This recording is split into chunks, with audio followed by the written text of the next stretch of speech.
Chapter 23 of Mr. Wicker's Window by Carley Dawson. This Vox recording is in the public domain. Recording by Arthur Piantadosi. When Chris awoke, he saw that Amos had already stolen out of the cabin, for his hammock was rolled up and put away. By the strength of the sun and the heat that seeped even through the boards of the ship, Chris judged that the morning was well advanced. Dressing was rapid, for Chris, like the rest of the sailors in the tropic heat, wore only his breeches. His bare chest and shoulders were tanned and healthy, and the soles of his bare feet as tough as shoe leather. Running up to the bridge, he was startled at first, at coming on deck, at the sudden green shade everywhere. Then looking up, he saw that to their very peaks the masts and rigging of the Mirabelle had been hidden with palm fronds. That side of the ship that could not be seen from the sea through the narrow channel entrance had been completely covered with green. The work was not yet finished, but most of the crew were sleeping during the hot hours, while a handful had volunteered to pull and complete the job.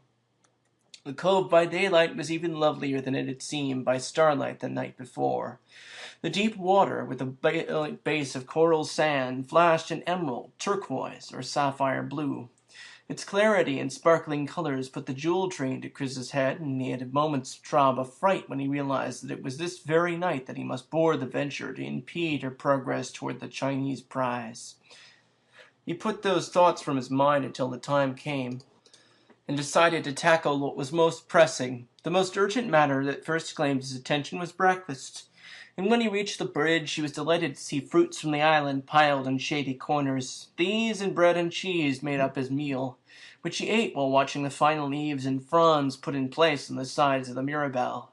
Captain Blizzard came up to him, his hands clasped behind his back, and nodded toward the men pulling themselves slowly over the ship's side and falling exhausted into the shade to sleep for a few hours. "They will be fresh enough in a while," he said, "and then we shall one and all row ashore to see what we shall see." He paused, and Chris, looking up, saw that the captain's gaze was fixed on Zachary Height. Zachary was obviously not only far from sleeping, but was restless, jumping up to look out to sea and then sitting down again. It would be only a few minutes more before he would jump up once more to pace the deck or lean at the ship's rail. "It would seem," the captain said casually, "that Zachary has something on his mind." Mr. Finney joined Chris and the captain at the moment, and looking down at Zachary, nodded his long, sad face in lugubrious agreement. Chris opened his mouth to say something to the captain of what he had seen Zachary doing. Before the words could leave his mouth, he was interrupted by the appearance of red-faced Ned Silly.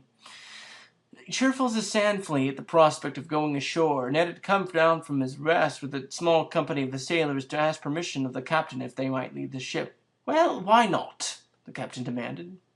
"And why not take all the rest too? We were all to go ashore presently in any case. Those who still want to sleep can do so even more comfortably on the sandy shade under the palms." So in an instant the decks of the Mirabelle were crowded with laughing, jostling men, duties over for that day, tumbling down the ladders to the dinghies in which they rowed ashore. Chris and Amos were shoved along with their friends, Chris hiking up his breeches to cover the coil of the magic rope around his waist, the leathern bag hanging in plain sight about his neck. The sailors often teased him about it, saying that he kept his riches there, but they made no attempt to snatch it from him. There had been no time to warn the captain, but as the last boatload of sailors jumped into shallow water and scattered under the shade of the trees, Chris searched and searched again for three faces among the crowd that he did not find. Zachary Height, the captain, and Mr. Finney were not to be found. Aghast as he realized now that what Zachary's plan was, to blow up the Mirabelle just as the Venture and its crew came near enough to shoot down the unarmed men, Chris rushed back to the water's edge and stood there hesitating in the powerful sun. How could he change himself to a fish or other shape, unobserved? The sailors from the Mirabelle were everywhere, in the thickets for the shade, as well as along the edge of the cove where he now stood, indecisive. To use the rope was just as impossible, for the beach was broad, and Chris was acutely aware that he stood out like a single tree in a field, there in the white sand in the broiling sun. "Better come out of that sun, Chris," someone called to him. "There's too much of heat in it to be good for unkinned heads." Chris knew the voice of the sailor was right, and it was on the point of jumping into one of the dinghies where they lay pulled up on the beach. Far out on the cove, the decks of the Mirabelle were deserted and, unlike themselves, so empty of life. Sweat started out on Chris's forehead as he imagined Zachary in the hold lighting the fuse, and he wondered where the good captain and Mr. Finney might be. He wondered, too, if he could row over in time, or if he would be blown up with the ship. The boy had his hand on the scorching wood of a dinghy, his muscles tensed to thrust it into the waters of a cove, when out for the still harbor, jangling in the heat, came the prolonged and piercing scream.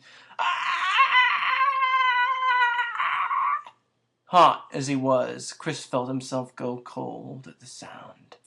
He knew instantly, though he had never heard it before, that this was the death cry of a man. The scream came a second time. Terrifying and despairing, and out over the water followed it. It came a low, scattered rumble. Crush! Silence fell for several frozen seconds, and then all at once Chris became aware that as he stood, rigid with horror, by the boat, that the sailors of the Mirabelle had rushed out from the coolness of the shore, to stand stiff and appalled beside him. A babble of voices broke out, and one by one the boats were hastily launched, heading back to the ship, leaving Chris shaking and unnerved on the sand. Over the water, as brawny backs bent to the oars, the words came flowing back. "Someone's dead for certain sure. Who was left on board, you say? Leave the lads, no sight for young uns. Pull, ye lazy lubbers! The captain and Mr. Finney bean't among us." It was a little later that Chris remembered Amos having taken his arm and led him into the shade, and of how sick he was.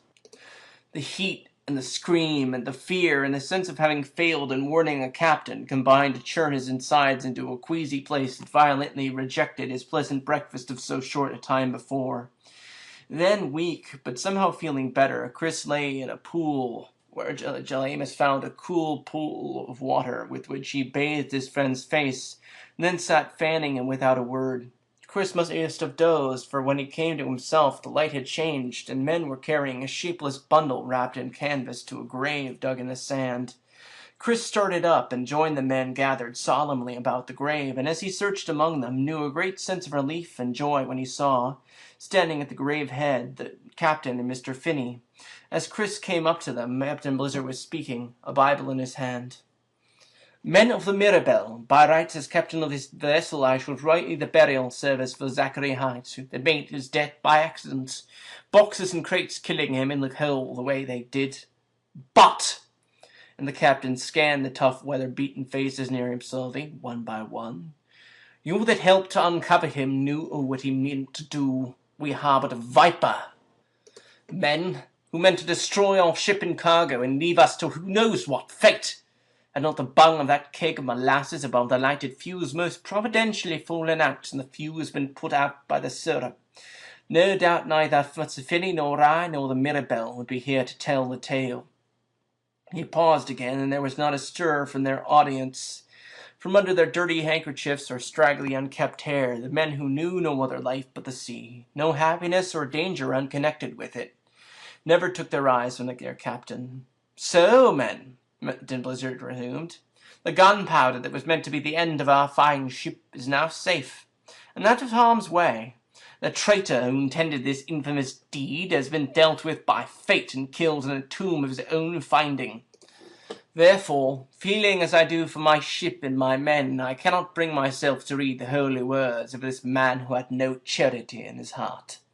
Captain Blizzard handed the Bible to Ned Cilley and stood with his hands behind him, nodding his head as if to stress his words. "Yet," he said, "he is being buried far from home and kith or kin. It is not proper that she should be left without even a token of respect." He gestured with his plump hand to the Bible. "To go settle among yourselves who shall do the reading, but pardon me that I am so small a man that I cannot forgive a villain." So saying, he turned slowly away, followed by Mr. Finney, who more than usually sober and calm. Unto the dry clatter of palm fronds rose the voice of Ned Cilley, laboriously reading, "I am the resurrection and the life." But Chris, watching the disappearing backs of the captain and first mate, was thinking what a curious and fortunate thing it was that the bales had fallen on Zachary just at the right time, and when there was not a ripple on the cove. Chris watched the fat, short man and the tall, lean one go, resolution and anger still evident even in the set of their shoulders. The boy was thoughtful, thinking back over what Ned had said of them that first day on the docks. "Faithful," he seemed to hear Ned say. "That's true, the two of them." whatever they can do for Mr. WICKER'S law for Elisha Finney and Captain Blizzard. Chris thought them two very remarkable men indeed. End of chapter 23.